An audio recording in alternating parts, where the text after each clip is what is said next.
makna dari ayat yang pertama turun kepada Rasulullah SAW, surat Al-Alaq ayat 1 sampai 5, bahwa pesan yang ada di dalam paragraf itu tentang dua hal, dan ini menjadi modal buat kita ketika kita belajar menjadi hamba Allah, belajar hidup di antara hamba-hamba Allah, belajar menjadi lebih baik, belajar menjadi lebih dekat kepada Allah Subhanahu wa taala.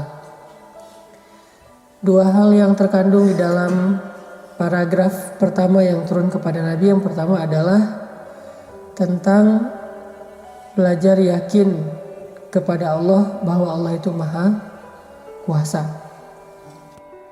berkuasa menciptakan, menghidupkan, mematikan. Allah lah yang mengajarkan segala ilmu yang tadinya kita tidak mengerti. Jadi belajar mengagungkan Allah Subhanahu wa taala.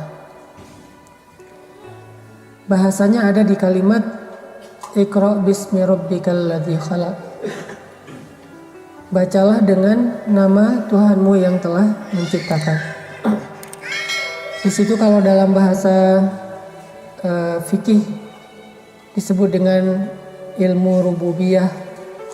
Iqra bismi rabbika, dengan nama Rabbmu. Di situ ada rububiyah. Apa itu rububiyah? Rububiyah artinya Allah maha menciptakan, maha memelihara, maha memiliki, maha kaya, dan seterusnya. Makanya susah kalau kata Rob ini diterjemahkan dalam bahasa Indonesia, karena terjemahannya tidak sederhana seperti istilah Tuhan, tapi dia ada semacam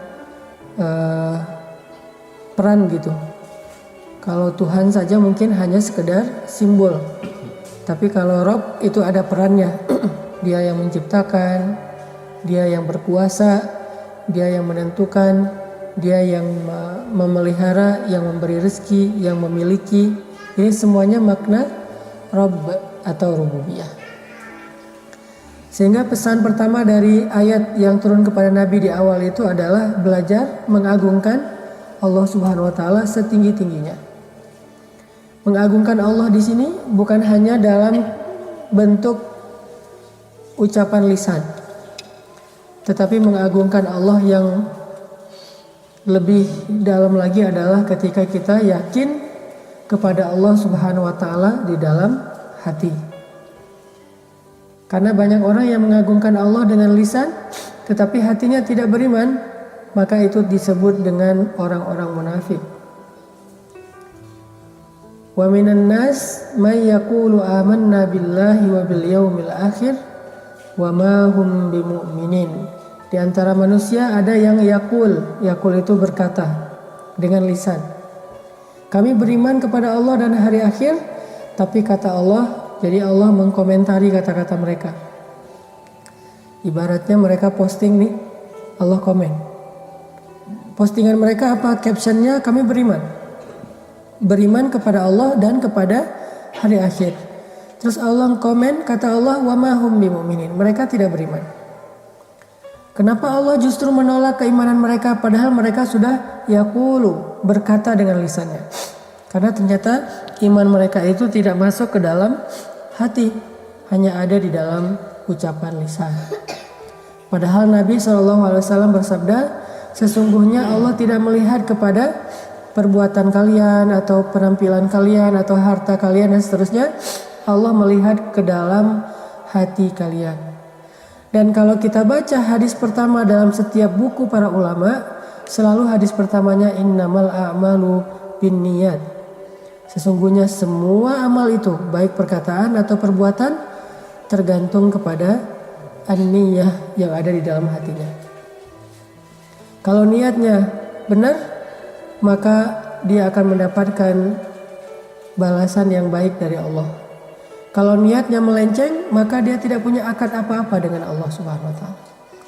Sehingga kita balik lagi kepada surat Al-Alaq, belajar mengagungkan Allah artinya bukan sekedar belajar memuji Allah dengan lisan.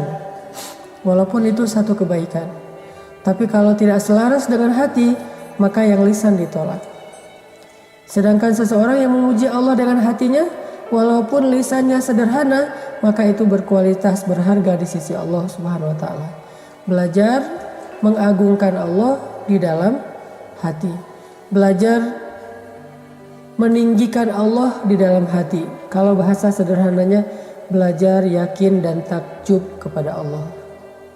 Belajar yakin dan takjub kepada Allah. Dan ini gak bisa dibuat-buat. Kita harus tanya ke dalam hati kita masing-masing.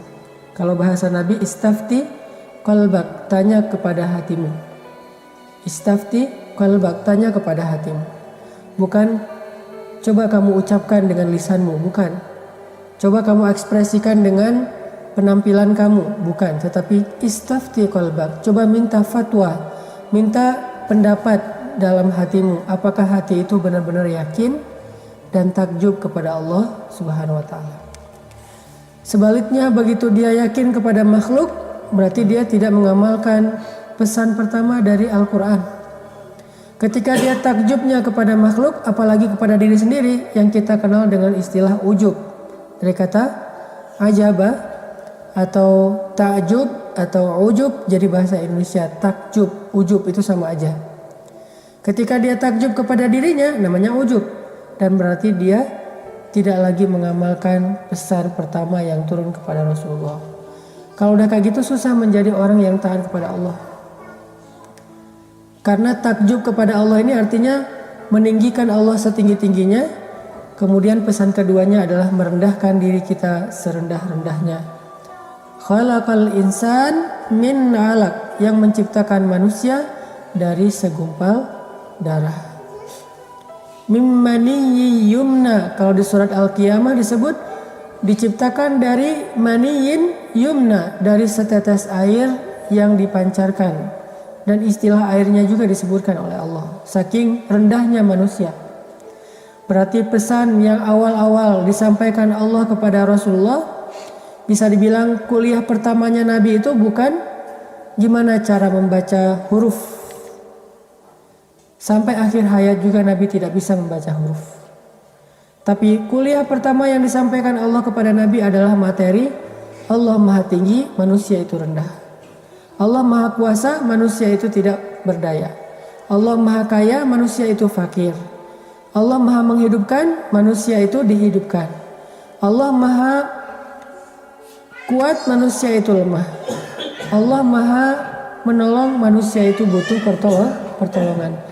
Alam yajidaka yatiman fa'awa wa wajadaka dhallan fahada wa wajadaka ailan fa'aghna. Itu pesan yang sama seperti yang ada di dalam surat Al-Alaq ayat 1 sampai 5. Jadi bisa dibilang tentang kebesaran Allah dan kerendahan manusia. Kebesaran Allah ini bisa dibilang dengan istilah azamatullah atau ma'rifatullah atau akidah, sedangkan kerendahan manusia bisa disebut dengan istilah at-tawadu. Itulah ternyata tema pertama dalam Islam, bab akidah dan bab tawadu, dan ini satu paket. Ketika seorang manusia meninggikan diri, pasti akidahnya udah gak benar. Ketika manusia meninggikan Allah, otomatis harusnya dia menjadi lebih rendah di hadapan Allah, merasa lebih rendah. Gak mungkin dua hal ini berjalan sama. Artinya dia tinggi, Allah tinggi, itu gak mungkin. Ketika dia meninggikan diri, berarti dia merendahkan Allah. Ketika dia meninggikan Allah, berarti dia merendahkan diri. Ini sesuatu yang udah jadi satu paket. Gak mungkin seseorang menjadi lebih taat kepada Allah dalam keadaan ujub kepada diri sendiri. Itu gak mungkin. Gak mungkin seseorang menjadi lebih taat kepada Allah dalam keadaan sombong. Itu gak mungkin. Kenapa? Karena itu menyalahi kaidah dari Allah. Syarat ketika kita ingin menjadi lebih taat kepada Allah, kita harus merendahkan diri kita serendah-rendahnya di hadapan Allah. Dan bukan hanya fisiknya yang rendah, tapi juga hatinya yang direndahkan. Artinya dia merasa bahwa dirinya bukan siapa-siapa. Merasa bahwa dirinya bukan apa-apa. Merasa dirinya tidak berdaya di hadapan Allah. Butuh kepada Allah. Takut kepada Allah, itulah kerendahan hati di hadapan Allah Subhanahu wa taala. sehingga dengan itu dia merasa harus selalu bergantung kepada Allah, berharapnya hanya kepada Allah Subhanahu wa taala. Ini pesan pertama yang disampaikan Allah kepada Nabi, bab akidah dan bab tawadu. Nanti disebutkan lagi di ayat berikutnya, Iqra wa rabbukal akram alladzi 'allama bil qalam. Ini tentang apa? Akidah. Allah lah yang maha mulia, Allah lah yang punya ilmu, Allah lah yang mengajar, Allah. Allamal insan ma lam ya'lam, baru kita yang mengajarkan manusia apa yang mereka tidak tahu. Jadi kalau Allah tentang kehebatannya, kalau manusia tentang kelemahannya. Itulah tema pertama yang turun. Kalau ngomong tentang Allah, keagungan Allah. Kalau ngomong tentang diri, kelemahan kita, kekurangan kita, ketidakberdayaan kita, kealpaan kita, dosa-dosa kita. Itu yang disebut. Sehingga dengan demikian seseorang menjadi lebih taat kepada Allah Subhanahu wa taala. Jamaah yang dirahmati Allah Subhanahu wa taala, kalau kita perhatikan salah satu penyebab seseorang itu menolak kebenaran agama seperti yang disampaikan disampaikan Nabi dalam hadis Muslim. Salah satu yang menyebabkan seseorang itu menolak kebenaran agama itu karena sifat sombong. Jadi lawan dari tawadu adalah sombong. Kadang ada orang bilang yang ikhlas jangan sombong. Itu bukan dua kata yang berlawanan. Di Indonesia itu banyak dari kita menggunakan dua istilah yang kadang-kadang sebetulnya dia nggak klop gitu. Kalau tawadu lawannya sombong, kalau ikhlas lawannya riya. Apa bedanya sombong sama riya? Kalau sombong itu dalam urusan dunia, kalau riya itu dalam urusan agama atau ibadah. Jadi kalau orang misalnya merasa dirinya pamer kepada orang lain tentang ibadahnya, dia cerita-cerita tentang ibadahnya, itu namanya bukan sombong, tapi riya. Tapi kalau dia cerita-cerita tentang hartanya, jabatannya, pekerjaannya, hal-hal yang sifatnya duniawi, itu namanya sombong. Cuman semua ini adalah amal hati. Sehingga kita nggak boleh menjudge seseorang itu riya atau sombong karena kita tidak tahu isi hati orang lain. Terus gimana dong? Ilmu riya dan sombong, tawadu dan ikhlas adalah ilmu untuk kita menilai hati kita sendiri, bukan menilai hati orang lain.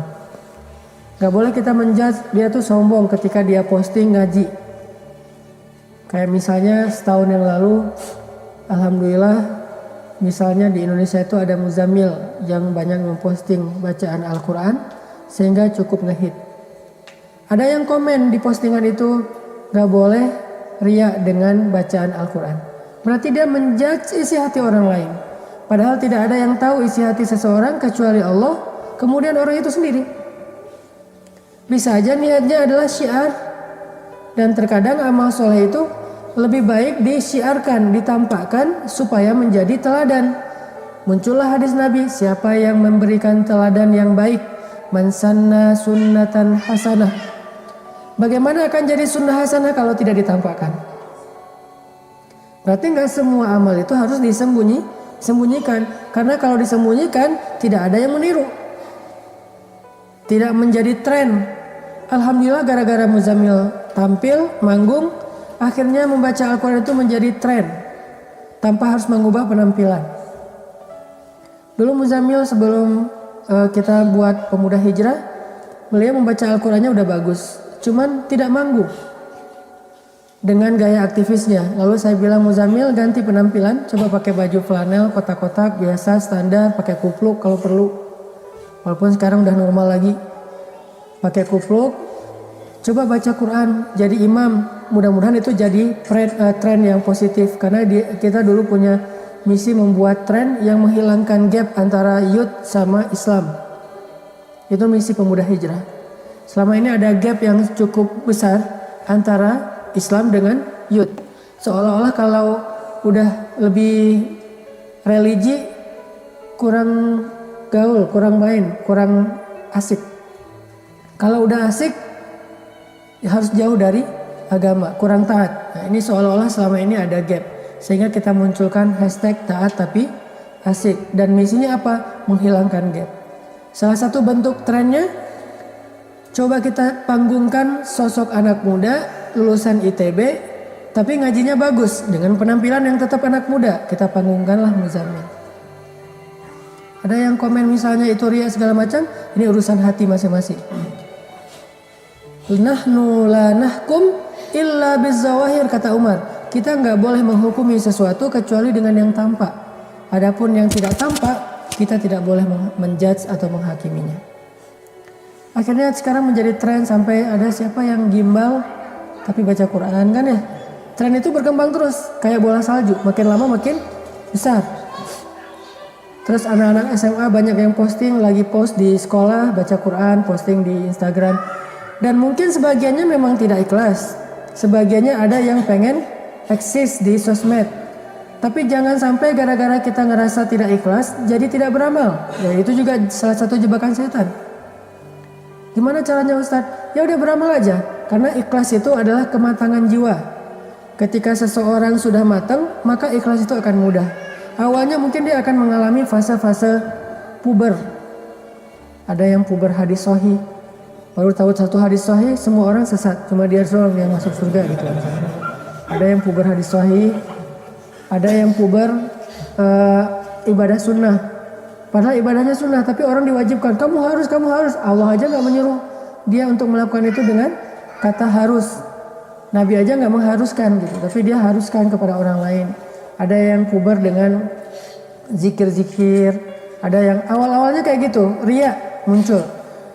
Bahkan Imam Syafi'i juga pernah mengatakan, ta'allamtul ilma li ghairillah fa'abal ilmu ayyakuna illa lillah. Dulu tuh saya belajar ilmu bukan karena Allah, kata Imam Syafi'i. Tapi karena pengen disebut ulama, pintar, hebat, syekh dan seterusnya. Tapi setelah saya belajar ilmu itu menuntun saya kepada Allah. Jadi jangan tunggu ikhlas baru beramal, tapi beramal dulu. Allah yang akan menuntun hati kita biar ikhlas. Kita berusaha, tapi jangan sampai, kenapa kamu nggak sholat berjamaah? Takut riya, kan? Kenapa nggak hafal Quran? Daripada saya nanti hafal Quran disebut hafiz terus masuk neraka. Nah ini juga jebakan setan. Artinya bab tawadu dan sombong, bab tawadu dan sombong, ikhlas dan riya adalah bab a'malul qulub, amalan-amalan hati. Karena dia amalan hati, la ya'lamuha illallah, tidak ada yang tahu kecuali Allah. Innahu alimun bidzatis sudur. Jadi jangan sampai kita menghakimi orang lain dengan sifat sombong ataupun riya. Cukup kita menilai diri kita, saya ini ikhlas apa riya, tawadu apa sombong, dan hanya kita yang tahu setelah Allah Subhanahu wa taala. Jadi di dalam banyak hadis disebutkan salah satu penyebab orang menolak Islam itu karena sombong, bukan karena nggak ngerti. Salah satunya Abu Jahal. Abu Jahal itu bisa dibilang mungkin lebih ngerti Islam, Al-Quran dan hadis daripada kita. Bahkan Abu Jahal tuh mungkin gak pernah mendengar hadis dhaif. Semua yang didengar itu hadis sahih. Kenapa sahih? Orang dengarnya langsung dari Rasul ya. Gak ada, kata Abu Jahal tuh ada tuh hadis riwayat Bukhari ya. Gak ada di zaman Abu Jahal hadis riwayat Bukhari. Orang Bukhari juga belum lahir. Jadi Abu Jahal itu ngedengar semuanya hadis sahih. Abu Jahal itu mendengarkan Al-Quran langsung dari Rasul atau langsung dari Abdullah ibnu Mas'ud. Tahukah kita siapa Abdullah ibnu Mas'ud? Yang bacaan Al-Qurannya persis seperti Jibril alaihissalam. Kalau kita mungkin persis seperti Imam Masjidil Haram atau siapa. Kalau Abdullah seperti Jibril. Kalau kalian pengen dengar bacaan Jibril, kata Nabi, dengarkan Abdullah ibnu Mas'ud. Itu bacaan yang bisa dibilang kayak kembarannya bacaan Jibril. Jadi benar-benar imitator gitu. Nyontohin Jibril tuh persis kayak orang nyontohin Sudais persis, nyontohin Al-Ghamidi persis, nyontohin Toha Junaid persis. Kalau ini nyontohin Jibril persis. Berarti Abu Jahal tuh dengerin Al-Quran langsung dari sumbernya atau dari orang-orang yang luar biasa. Kenapa nggak beriman tuh? Apakah dia nggak ngerti? Abu Jahal itu bukan orang bodoh. Istilah bodoh di dalam kalimat ini bukan tidak punya ilmu, tapi keras kepala. Sebetulnya nama aslinya sebelum dijuluki dengan Abu Jahal, Abu Al-Hakam kan? Apa arti Abu Al-Hakam? Cendekiawan. Abu Al-Hakam itu guru bangsa. Jadi kalau orang Arab bingung tentang masalah satu sejarah, nanyanya ke Abu Jahal. Kalau orang Arab bingung tentang masalah nasab, karena ilmu nasab ini ilmu penting, dan kita juga nggak mempelajari ilmu nasab dengan baik. Buktinya kita kakek juga kadang-kadang udah lupa namanya siapa ya. Cuma ingat nama ayah.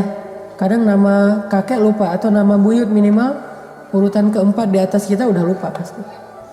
Siapa nama buyut kamu? Tahu. Yang penting juga saya bin siapa gitu. Itu juga kadang-kadang kebalik. Jadi nama mertua ya. Terlalu menghayati. Pak ditanya, emang kamu udah punya mertua? Belum sih. Saking semangatnya mau nikah. Abu Jahal itu menghafal nasab orang Arab, teman-teman. Semua orang yang ada di Mekah, dia tahu nasabnya sampai kepada Ibrahim. Dan modal menghafal nasab inilah yang menyebabkan kenapa Allah turunkan Al-Quran dan hadisnya di Arab. Karena orang Arab itu bagus dalam menghafal riwayat. Gak kebalik namanya. Seandainya Al-Quran turunnya di Indonesia, pasti udah banyak banget pemalsuan. Karena kita tidak terbiasa menghafal nasab dari si fulan dari si fulan. Itu kan agak rumit ya dan membosankan. Saya dulu kenapa gak ngambil jurusan hadis? Saya malas ngafal-ngafal nasab.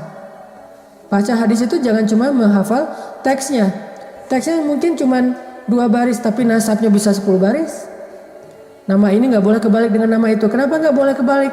Karena kalau udah kebalik nggak sezaman, gimana dia akan mendengar hadis? Kalau ada yang 2 orang seolah-olah dia mendengarkan hadis padahal tidak sezaman, berarti namanya hadis munqati, hadisnya dhaif. Sehingga yang membuat seseorang itu disebut hadisnya lemah atau hadisnya kuat bukan teksnya, tapi kadang riwayatnya. Nah, orang Arab terbiasa menghafal riwayat. Makanya dengan itulah Allah menjaga Islam sampai sekarang. Belajar Al-Quran pakai riwayat, belajar hadis pakai riwayat. Disebut dengan istilah sanad kalau di kita.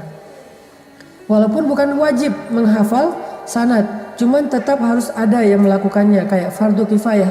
Di antara kaum muslimin ada yang harus menghafal sanad Al-Quran dan sanad hadis. Kalau dia sudah, maka kewajiban yang lain gugur, kayak memandikan jenazah. Kenapa? Dialah penjaga Al-Quran dan hadis. Dan orang kayak gini akan ada terus sampai kiamat. Jadi kita nggak perlu khawatir Al-Quran itu akan dihilangkan dengan dibakar di New York, nggak perlu khawatir. Karena ketika hari pembakaran Al-Quran di New York, hari yang sama ada wisuda penghafal Al-Quran di Gaza sebanyak 21.000 anak.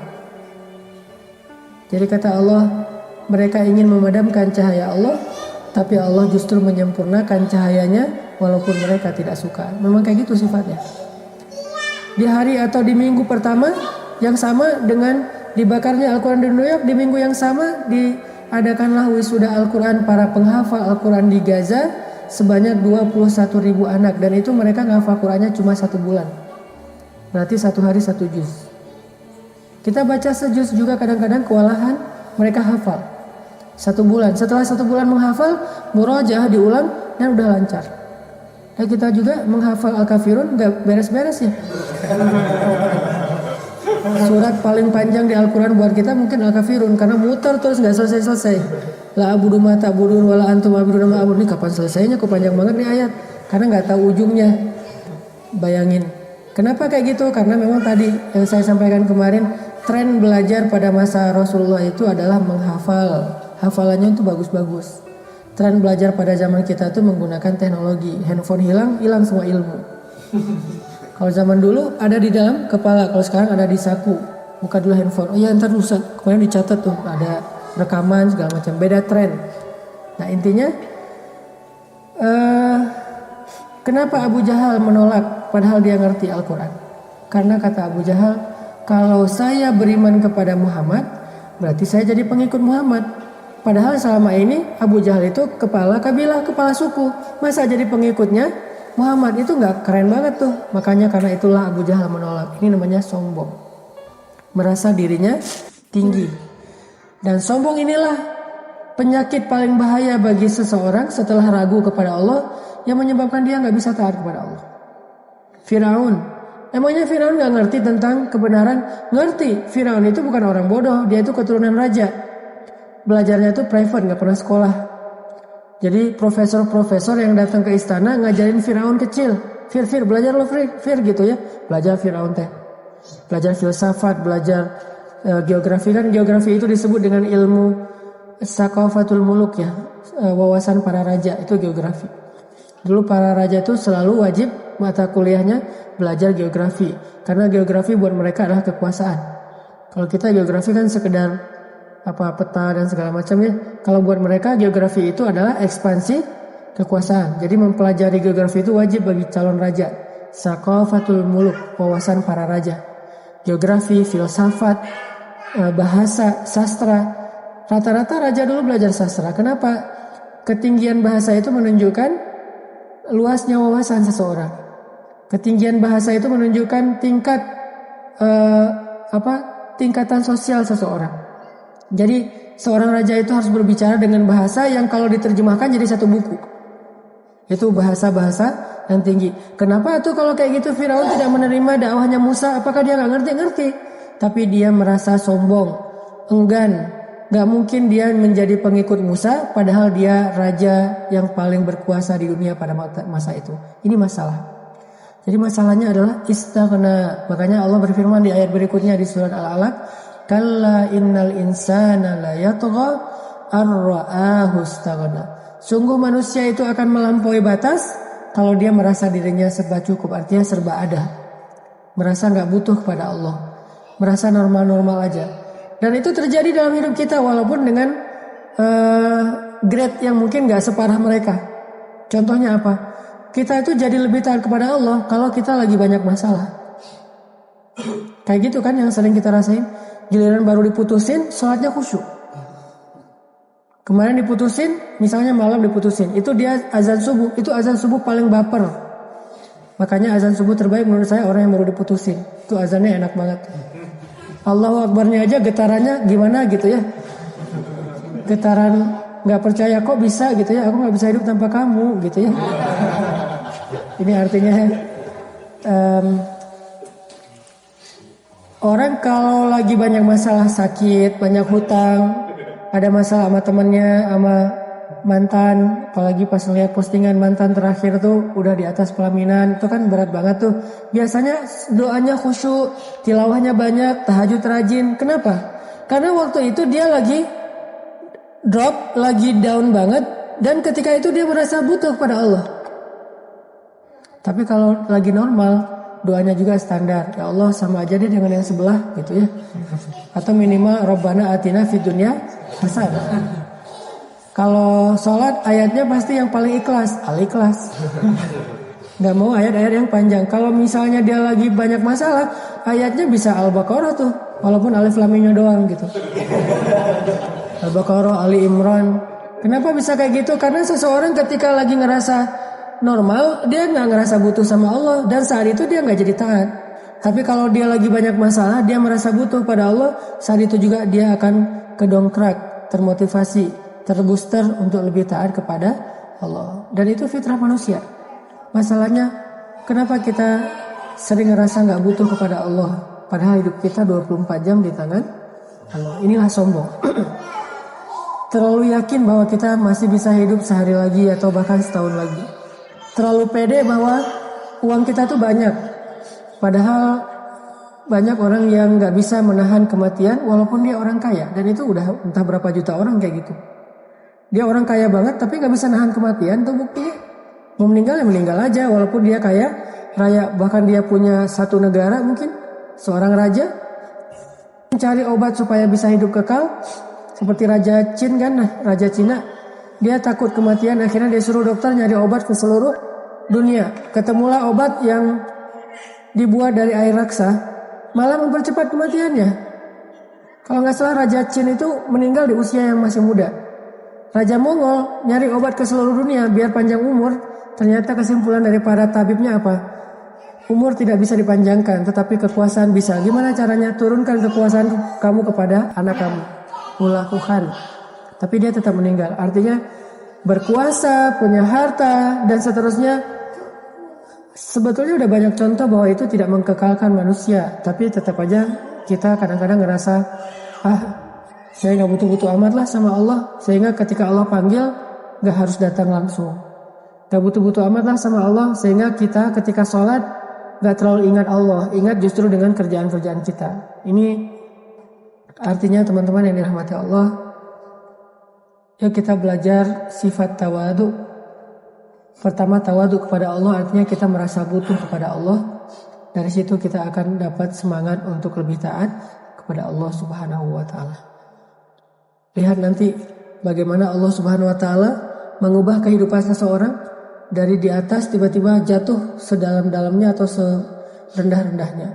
Orang yang tadinya sehat-sehat aja tiba-tiba langsung lumpuh misalnya, na'udzubillah. Orang yang tadinya kaya tiba-tiba diuji dengan miskin. Dan itu banyak banget cerita orang yang sukses, man of the year gitu ya. Sukses sebagai pengusaha tahun itu.